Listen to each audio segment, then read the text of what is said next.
But such horrendous imbalances have devastated our industrial base and put our national security at risk. I don't blame these other countries at all for this calamity. I blame former presidents and past leaders who weren't doing their job. They let it happen, and they let it happen to an extent that nobody can even believe. That's why, effective at midnight, we will impose a 25% tariff on all foreign-made automobiles.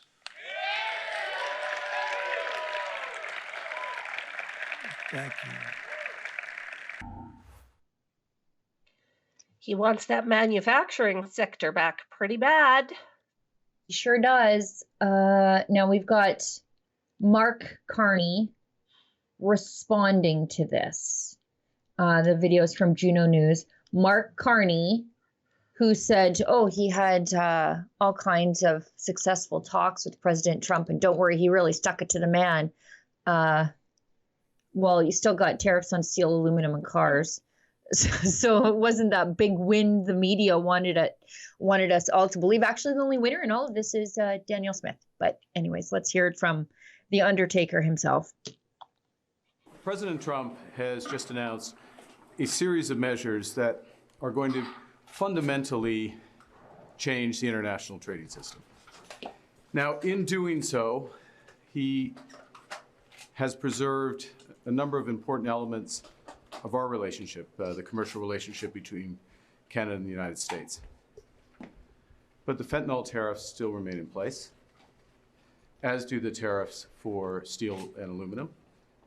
As of this evening, the tariffs on automobiles will enter into force, and the U.S. has signaled that there will be additional tariffs in so-called strategic sectors, pharmaceuticals, lumber, and semiconductors.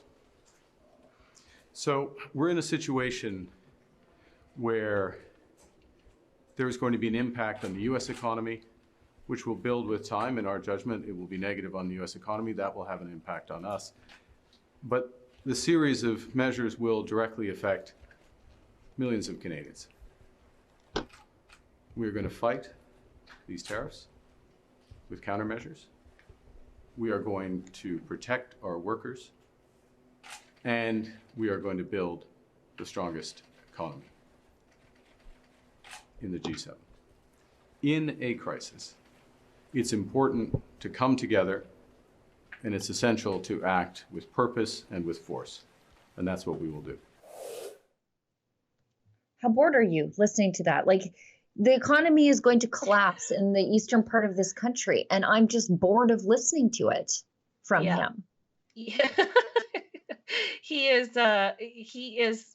well, I've seen corpses with more charisma, okay? I've seen corpses with more charisma. He has no riz. He has zero riz. But it sounds as though it's mostly going to be Ontario that is suffering the greatest impact from the tariffs coming out of the US. So steel, aluminum, and car manufacturing. Well, what is Ontario's business case? It is steel, aluminum, and car manufacturing. And you got to ask yourself, is what Doug Ford did impacting how America is now treating Ontario? And I would argue yes, because Alberta, Danielle Smith, God bless her, Danielle Smith avoided any further reciprocal tariffs, as did the majority of the provinces. But as it pertains to cars, and I think that it's prudent to point out that 25% on vehicles is across the board. It's a global tariff that Trump put on, but it disproportionately impacts Ontario. So again, was Doug Ford's antagonistic approach the right approach, or was Danielle Smith's good neighbor diplomatic approach the right approach? And I think we have our answer, Canada. I think we have our answer. Yeah, I want to hear from the lefty scolds who freaked out because Danielle Smith went to a PragerU event and all of a sudden became fiscal conservatives about charging the taxpayer for the trip down there. What do you think? What do you think now, guys? Mark Carney should have went to that Prager event. Honestly, If he gave a rip about this country, he would have been speaking directly to Trump's base. He didn't do that at all. In fact, he's recruiting anti-Trump lunatics to run for the party, Notley NDP leftovers who spoke at anti-Trump events are now being recruited to run as Liberal Party candidates in a rare stroke of honesty, where they're showing us the NDP and the Liberals are really indistinguishable from each other. So whose approach is most effective? I guess the proof is in the pudding, isn't it? It really, truly is. Yeah. And again, if Mark Carney had any interest in advocating for a good relationship, he would not have jetted off to Europe as his first act of installed Prime Minister of Canada. He would have been burning across the border on the first bus to Washington to talk to the movers and shakers, just like Danielle Smith did, and many of the other premiers, I might add. But he did not. He went to Europe to hobnob with his old friends in the UK, Right. and yeah, it looks like that backfired too, Mark. Well done. Yeah, this is what we get for the Liberals installing a pseudo-European aristocrat bankster as the Prime Minister. Yes. Mark Carney now has basically said our economic relationship with the Americans is finito. Maybe we should have that discussion after an election. Give Canadians a say here, buddy.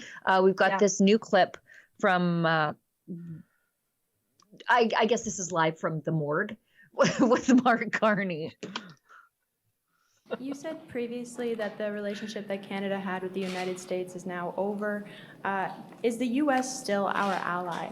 The U.S. Absolutely. Look, the U.S. is absolutely our ally. It's our ally in security and defense partnerships. It's our most important security ally. For example, it's still, even with these tariffs, the largest trading partners.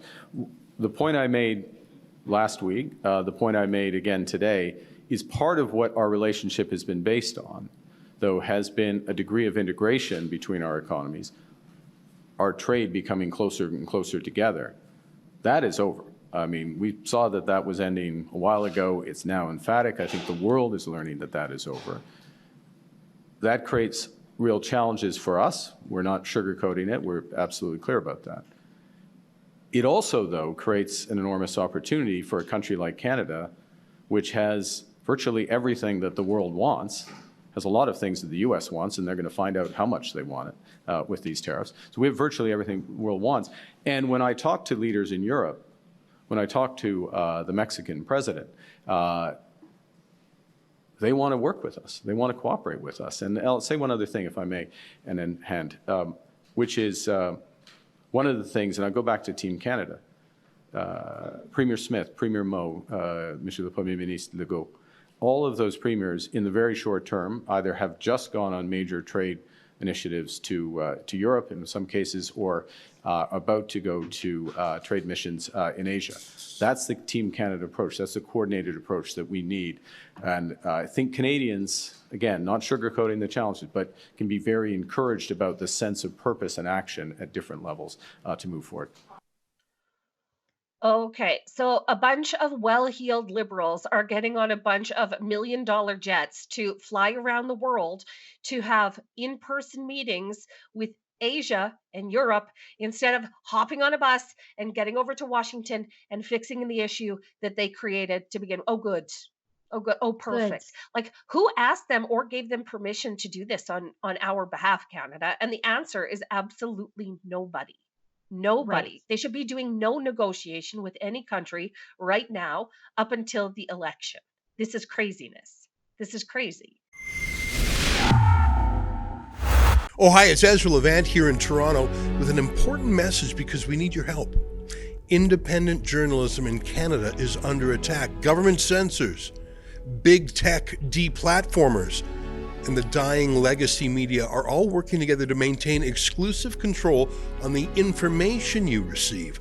They don't want you to hear other voices like ours, and they really don't want you to be informed and to think for yourself. That's why the work we do here at Rebel News is so important. Our on-the-ground reporting, independent news shows, and special content you won't find anywhere else. It's all designed to give you trustworthy information and alternative viewpoints so you can decide for yourself.